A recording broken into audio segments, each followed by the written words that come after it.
చాలా మంది ఏమనుకుంటారంటే ఇది దేవుడి పనే కాబట్టి ఇక దేవుని చిత్తమే అనుకుంటారు. No no no. దైవజనులు భక్సింగ్ గారు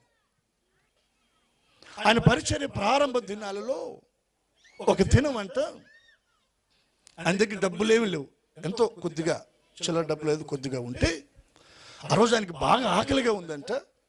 ఆ డబ్బులు పెట్టి ఏదన్నా ఫుడ్ కొనుక్కొని తిందాం అనుకున్నాడంట. కానీ ఆయనకు ఒక ఆలోచన వచ్చింది. ఏంటి ఆలోచన అంటే ఆ డబ్బులు పెట్టుకొని కరపత్రాలు తీసుకొని ట్యాక్స్ పంచుదామని.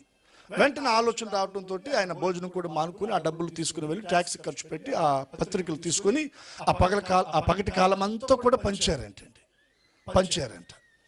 పనిచేశారు. రాత్రి అయిపోయింది. ఓ చోట ఒక బల్ల మీద పడుకున్నారంట. 10 ఆ టైంలో బాగా ఆకలేస్తూ ఉందంట.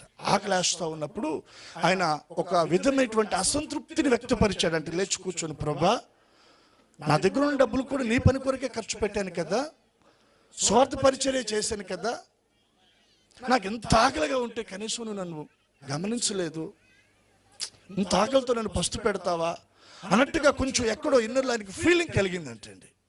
వెంటనే దేవుడు మాట్లాడుతున్నాడంట తన హృదయంతో, ఆ కడపత్రికలు నేను పంచమన్నానా, నీ దగ్గర ఉన్న డబ్బులు నేను ఖర్చు పెట్టి ఆ పత్రికలు తీసుకొని నేను పంచమన్నానా, నేను చెప్పానా నీకు అన్నాడంట దేవుడు.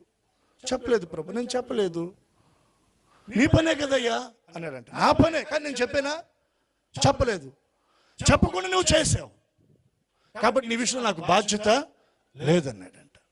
వెంటనే ఆయన కళ్ళ వెంబడి నీళ్ళు వచ్చేసి అక్కడే మోకరించి ప్రభు పాదాలు పట్టుకుని ప్రార్థన చేసుకున్నాడంట. ప్రభా, నా బ్రతుకు దినాలలో నీ పనైనా నీ మాట తీసుకోకుండా నేను ఆ పని చెయ్యను.